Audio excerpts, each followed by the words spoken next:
Loft 100 Studios, The Big Biz Show, and our affiliates and our hosts are not registered investment advisors or broker-dealers.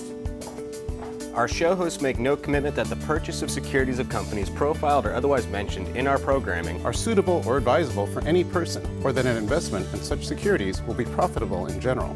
Given the nature of the companies profiled and a lack of an active trading market for their securities, investing is highly speculative and carries a high degree of risk.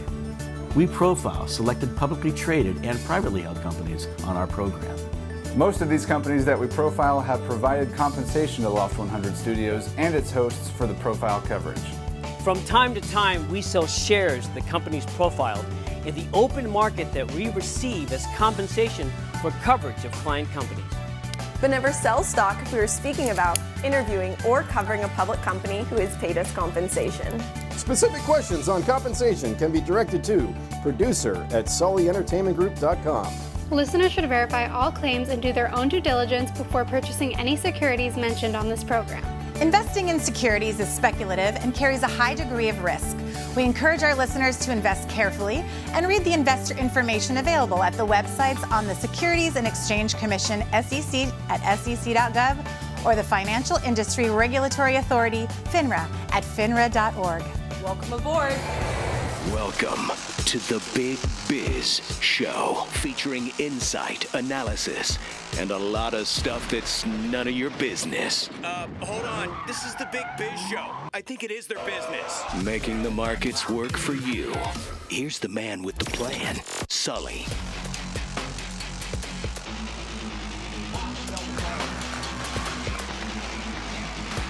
We talk about all the time, and we're going to start doing again, is the scams that are happening based upon recent news. Despite the many real-world threats we face every day, it's important not to overlook the digital threats that lurk right behind our screen.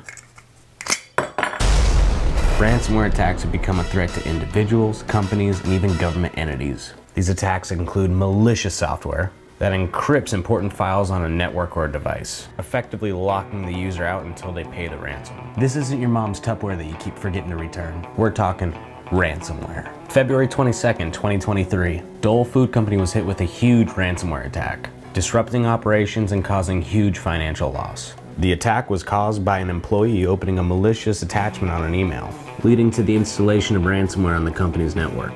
The attack impacted Dole's ability to ship and process fresh produce, potentially impacting the food supply chain and definitely raising concerns about food safety, resulting in Dole having to pay a hefty ransom to get their data back. I'm no Dole executive, but I'd say someone's fired. Oh, but the ransomware attacks don't stop there. February 8th, 2023, the U.S. Marshals Service suffered a massive ransomware attack, disrupting law enforcement operations and compromising sensitive information. Once again being caused by an employee clicking on a suspicious link in an email, leading to the installation of ransomware on the agency's network, which cost the U.S. Marshals Service millions of dollars. If you're a taxpayer in this country, that meant cost you millions of dollars, on top of including the cost of investigating and recovering from the attack.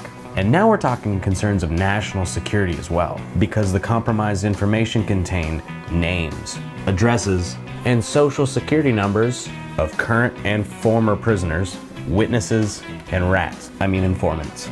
Sorry, my father came out there for a second. Ransomware is one of the biggest cyber threats that we face right now, and the threats are only increasing. According to a report by IBM, bad actors have increased their ransomware deployment from an average of 60 days in between attacks in 2019 to less than 4 days in between attacks in 2021. My sources tell me that information might be a little outdated by now, so who knows?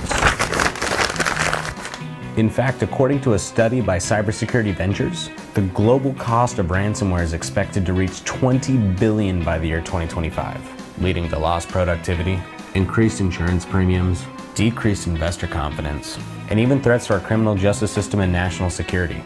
Moral of the story, think twice before you click on that email, so nothing pops out behind your screen and blows up in your face.